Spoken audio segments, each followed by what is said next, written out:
Welcome to Gundam Side Story 0079, Rise from the Ashes. This is one that's been requested quite a bit on the channel, and it's a game that's often considered a must-play by many Gundam fans. Which, if you're a fan of games based on the series, you're probably already familiar with the fact that a lot of times, some of what seem to be the coolest or most interesting games, for whatever reason, don't get released in the West. Rise from the Ashes feels like it could have been one of those titles that eluded us. But thankfully, it didn't. Released in Japan in August of 1999, and then in the US the following year, this Dreamcast exclusive stands out as incredibly unique amongst Gundam games, for a couple of reasons. The first, and most obvious, is the gameplay. The game is played solely from a first-person, in-cockpit perspective, something that is sorely missed in Gundam titles, particularly ones that are released in the US. As a matter of fact, Rise from the Ashes is the only game to release to English-speaking audiences that allows you to play from this perspective, with titles like Operation Troy, MS Sensen 0079, and Bonds of the Battlefield all being kept as exclusive to Japan. Which, even though this game did have a Western release, there was still a chunk of its content that remained exclusive, and it came in the way of something unlike anything I've ever seen. This is the Side Story 0079 Premium Disc, and it was only obtainable in Japan for a limited time after the game's initial release. To my understanding, the way it worked was, upon completing the game, the player was presented with a code that would then be mailed into Bandai Japan. If everything checked out, they then mailed you this extra disc for free. Contained within were extras such as an image gallery, extra in-game unlockables, and a level to use them all in where you're pitted up against Gundam, Gun Cannon, and Gun Tank. The disc was only available as a promo for a limited time, and if you missed that window, you were pretty much SOL until the release of the game's special edition in 2001, which included the content from the premium disc baked into the base game. Which, yeah, it would have been nice if they'd given the US release the same treatment, but for whatever reason, that didn't happen. We'll touch a bit more on this when we're discussing gameplay, but for now, let's move on to story.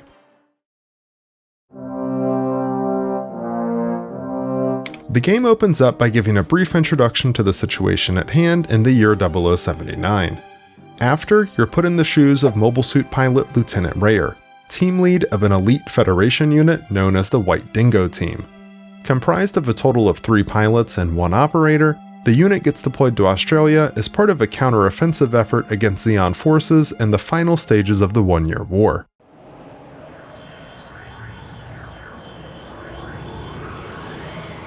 Hey there, White Dingoes! We're at the drop point now. All set? Hatch open!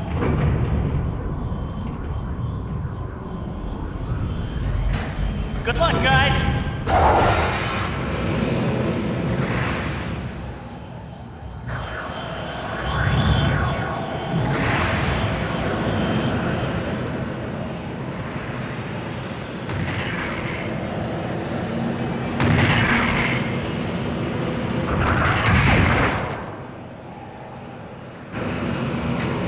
All units confirmed down.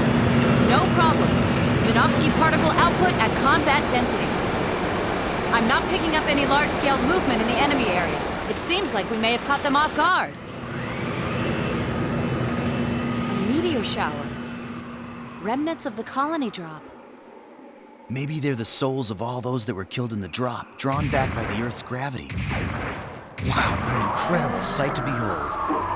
Mike, you sound like a poet. Don't make fun of what I said. I'm totally serious. This land here is charged with the power of hatred for the Zeon. I can feel it in my bones, too. The power from the dead, is that what you're talking about? You mean the Zeon woke up a sleeping lion, don't you? Except we're dingoes, not lions. Dingoes are dogs. Don't you remember? Lieutenant, let's get started, immediately. Yeah, I'll show those Zeeks just how much power I got. Our dingoes first see themselves deployed to the south of Alice Springs, to a location known as Rainbow Valley, with an objective of destroying enemy emplacements in order to ensure the smooth advance for Allied forces. It's a relatively straightforward mission that, thanks to the lack of any real distinct terrain, makes it easy to find and engage enemies. Ground emplacements are, of course, no match for the power of the GM, but there are a couple Zaku's here to encounter that put up a decent fight.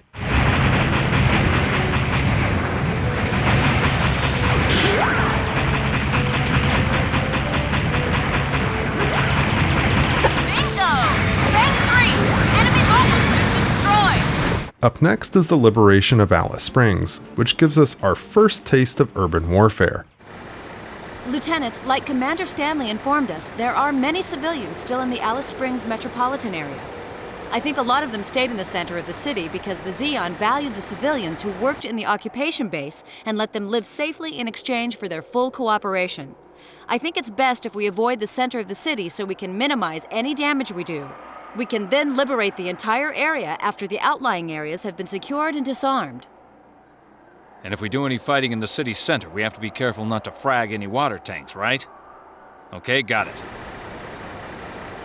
Man, with everything else we have to worry about, now we have to concern ourselves with that too? Okay, should we try crashing this tea party?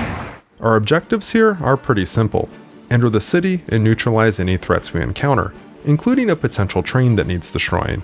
This level also introduces us to Zeon ace Vish Donahue, who shows up in a Goof mobile suit. Although not some sort of fancy new type, he's definitely more skilled than your average Zeon pilot, and a worthy adversary, who, after a couple minutes of fighting, reaches out with a rather logical proposition. From our point of view, fighting a battle here would be a tragedy that would undoubtedly benefit neither side. We hope you can see our position. Therefore, we are now prepared to leave the city and hand it over to you. Our conditions are that we must be able to pull out without incident. Rest assured, until we are out of here and have established ourselves in neutral territory, we will not attack you in any way. Of course, if you attack us, we will have no further choice but to respond accordingly. I believe you would prefer to settle this situation in a peaceful and fair manner, as I've just laid out for you. Got it all planned, hasn't it? What? You mean to tell me they didn't want to fight us in the first place? When you think about the damage we might do to the city, these conditions really don't sound that bad. What should we do, Lieutenant? I was genuinely surprised to see any sort of choices offered here, and I'm always a fan of things like this popping up in games. Granted, whether or not you choose to engage in fight, or let the Zeon go peacefully, doesn't really make a huge difference in the game. It ultimately just changes what cutscene you get at the end of this mission, but it's still a nice touch, and something I love to see.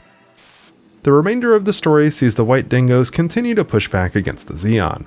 It's only 9 missions total, so very short I would say, but it does a really good job of immersing the player and really makes you feel like a sort of more standard mobile suit pilot who's a part of a squadron in the war. In between missions, there are fully voice-acted briefings and interactions that take place between squad members. Lieutenant, we're about to move out. Get a final. Before we do, let's get a final confirmation on our mission code names for everyone. Lieutenant Rayer, the mobile suit you're in is designated Fang 1. Leon's unit is Fang 2. Mike's unit is Fang 3. My hover truck has been designated as Oasis. Please remember that. Fang 2, Leon, roger that. Fang 3, Mike here, roger. So then, Anita's codename is gonna be Oasis. Kinda ironic, isn't it? Hey, wait, what's that supposed to mean? Even when going to the garage prior to each mission, you get a little clip that plays from your mechanic that's relevant to the situation at hand. Hey there, Lieutenant Rayer. A running fight, huh? They haven't exactly given me all the details, but I can certainly equip you for any operation they can throw at you. Just tell me what you need. Different suits and equipment are also given a similar treatment, where when equipping those, you get voice lines describing them. Here it is, the RGM-79GM. This is the Federal Force's first mass production mobile suit that's fully equipped. It's not as good as the original RX-78 Gundam model, but works better as a multi-role unit.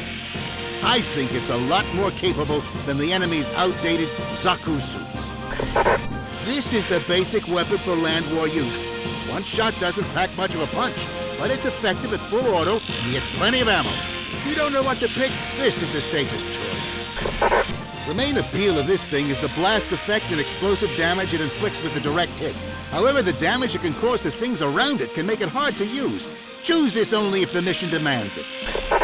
And there's even a radio personality who's depicted and shown to be an inspiration to the Federation troops, which I really think helps humanize the war effort. Lieutenant Rayer, I've got a new recording of Jacqueline's radio show. Have a listen. Hi there, all you brave Federation soldiers that are listening in. Are you doing well out there? To be honest, with all that's going on, I'm not in that great a mood myself lately. I know that the Zeon have begun to lose, thanks in great part to all of your hard work and brave efforts, but now it's almost impossible for civilians to get food. Word has it that food shipments will start arriving within the week, but I don't know how much longer a lot of us can hold out. I've got about 3 days worth of food stored away, but I guess I can manage if I just make believe that I'm going on a diet. Gee, aren't I clever? Well, you're out there fighting really hard while I'm here in the studio, so I guess I shouldn't complain, but well, my belly is getting close to touching my back, and I think this is a really lousy way to become a slender beauty when I really think about it. Oh well. Hey, all you Federation soldiers out there, why don't you beat those Zeon quickly? For little Jackie's sake, who's here thinking of you. Anyhow, my stomach may not be that happy, but this next song should cheer you up. Before we move on to gameplay, I do just want to talk some quick spoilers. I really think the game is worth just playing through due to how short it is, so if you don't want to be spoiled, skip to the timestamp on screen. Okay, so as you get a bit further into the game, eventually you discover that Zeon has created a bioweapon known as Astaroth. Well, it doesn't actually start off as a bioweapon. Basically, Zeon scientists were attempting to create a new form of plant life that would be capable of extremely rapid, controlled growth inside the confines of a space colony. However, they hit a dead end. The research resumed when Zeon arrived on Earth during the 1-year war, and when it did, they found that the growth rate of their samples was way too high. The plant life had also mutated in a way too, so that if it were to ever get mixed into the Earth's natural ecosystem, it would ultimately cause rampant destruction and do extreme damage to the biosphere of the planet. Stopping this turns into the White Dingo's ultimate goal, and it's achieved in the last mission of the game after destroying an HLV that's preparing to take off. Engine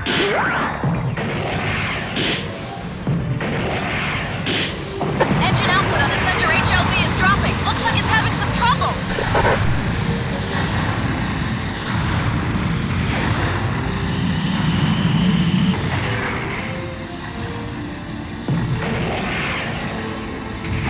Confirm, HLV has been destroyed. According to the narrator in the credits, this HLV contained all remaining samples of Astaroth.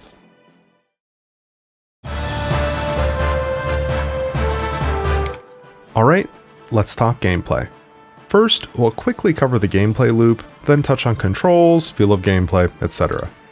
Getting into the action, and continuing to do so as you progress into the game, is incredibly simple.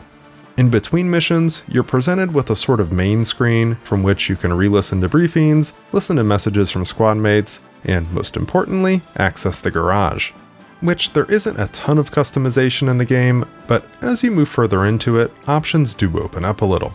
As far as mobile suits, initially you have access to the GM and GM cannon, but later on you get to pilot the RX-77D gun cannon and the GM Sniper Custom 2.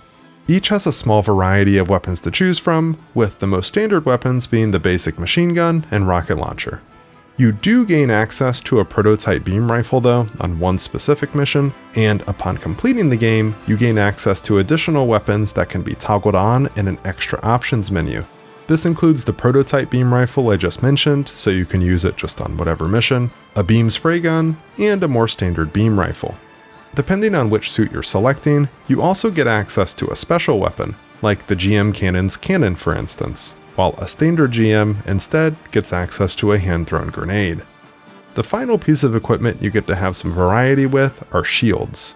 Really, this boils down to choosing to go with either a light shield, which grants you the ability to sort of stagger enemies if you dash into them when equipped, or a heavier shield that offers more protection when used defensively. Personally, I found myself using the light shield more here, just due to how effective I found those dash attacks to be. Which, let's talk combat now. How does it actually feel in this game? If you had asked me this like 10 minutes after I started playing it, I probably would have told you that it felt a bit clunky. There was definitely a learning curve when it came to this one, and most of that is related to how it feels to control your suit. Controlling the various GMs here actually feels closer to MechWarrior than most Gundam games. Well, that is, until I went back and played the original side story games on Sega Saturn, which this game is basically a successor to and draws heavy inspiration from. Suits feel bulky or lumbering, and thanks to the fact that head movement is independent of torso twist, more like bipedal tanks than anything else. That's not to say you can't be nimble though, it's just a matter of mastering the controls. Utilizing things like the left trigger to jump, and double taps of the directional buttons to activate vernier jets for advancing forwards or strafing are absolutely crucial to success. I would recommend though, if you're emulating this, to remap the thumb pad to the right stick of whatever controller you're using. It just feels a bit awkward using the D-pad to move around and then the analog stick above it to look around, which is the default config. The rest of the controls are pretty standard and feel good to use. The clunkiness I mentioned earlier comes more from adjusting to how it feels to move around the maps in your suit and being able to actually maintain situational awareness. Your radar, which you'll see in the center of your cockpit, is really not that useful. Or I guess I should say, it's only really useful when you're in close, like practically melee range. Besides just visually looking for enemies, what you'll find yourself doing quite a bit is entering the BIC system, aka the pause screen. From here, you're not only able to view the map in order to locate spotted enemies, but you're also able to see the status of and order your squad mates, which is very important because by default, they don't actually do anything. You have to give them orders, whether it's moving to an area to search, guarding you, attacking a specific enemy, etc. Much like its predecessors, combat here is controlled by a lock-on system. Once an enemy gets within range, simply move your reticle over them until a green target box is presented, press the lock-on button, and voila, you're locked on and ready to fire. It's worth noting though that damaging an enemy isn't dependent on this lock. You can still fire at and damage enemies regardless of if they're locked on or not, which is important because a lot of times when using the sniper scope, this will be the case. I didn't use the strategy a ton during my playthrough, but using the sniper scope to fire at enemies when you're outside their detection range is definitely a solid strategy, especially when using a weapon with good range like the rocket launcher. My preferred strategy was basically the opposite of this though, and instead of sitting back at range, whenever an opportunity presented itself, I would attempt to close the distance and go in for melee attacks, as I found ramming enemies to stagger them and then following up with beam saber attacks to be very effective both at dishing out damage and generating some anime-like moments.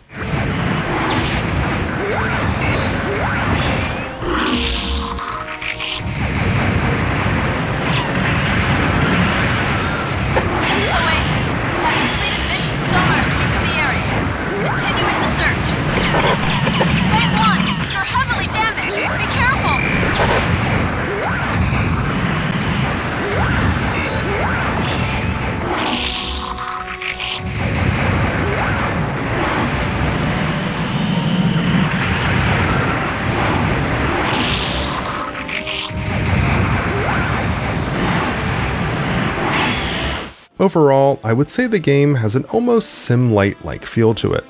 Most Gundam titles tend to put a bit more emphasis on action, but here that's not the case. Things are much slower, and in my opinion, I think this better represents what it would be like to partake in battles in the One-Year War as a more regular pilot. I do need to mention though before we move on, that while things are slower and more MechWarrior-like, damage scaling still tends to lean towards the not-so-realistic realm. Things aren't dying in just a few short bursts, like in Zeonic Front. This is another title where you'll find Zaku's being able to tank multiple beam rifle shots or beam saber attacks. Personally, I would have preferred damage modeling that was a bit more hardcore, but that wouldn't really be in the spirit of the games that this one is a successor to. Still though, I had an absolute blast with the gameplay. But real quick, before we move on to presentation, let's quickly touch on what's offered on that premium disc I mentioned earlier. We already talked about the extras like the image gallery, and also as you'll see, kind of like how in the base game after completion, you can add extra photos to your cockpit in the form of a photo of Sayla and the white base crew, but beyond this though, you basically just get one level to play where you're pitted up against Amuro and the crew. As far as the level itself, it looks to be some sort of a simulated targeting range with targets that periodically pop up, but it's pretty straightforward. I find it serves as a very nice place for your grave, because basically, this level amounts to a dying simulator.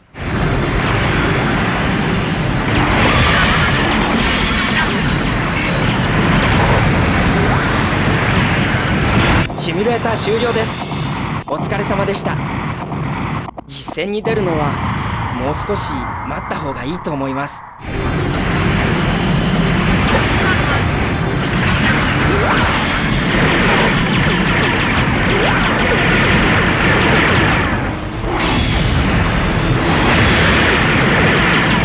シミュレーター終了です。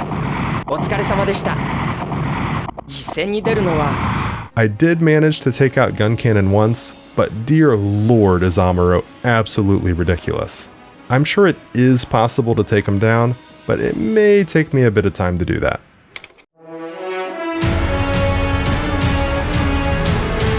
Okay, let's talk presentation. Obviously, the game looks dated. I mean, it's over 26 years old. But considering that fact, I don't think it looks all that bad. Sure, there are some jagged lines here and there, which are particularly noticeable in the cockpit, but honestly, while you're playing, you're not going to notice them. Environments and suit models look solid, and weapon effects, especially things like the Beam Saber or Heat Hawk, look outstanding in my opinion. As far as sound effects and music go, I think they really nailed it with this one, with many sounds that seem to be ripped straight from the anime, which really helps add to the game's immersion factor. And I found the OST to be perfectly complementary to the gameplay. Here are some final quick snippets of gameplay to give you an impression of both.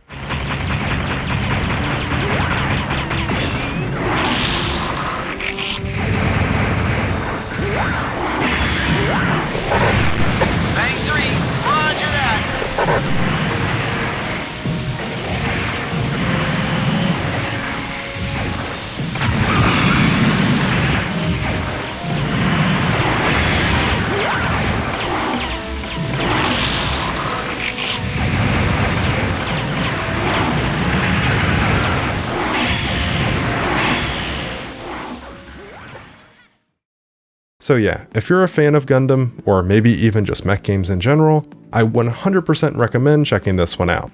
For Gundam fans in particular, I'd consider this a must-play solely for the unique first-person perspective. It's a pretty small time investment too, so you really don't have much to lose here. Let me know your thoughts on the game down below, and also, I'm considering giving the Sega Saturn trilogy their own dedicated video, so let me know if that's something you'd like to see. As always, thanks for watching. Until next time.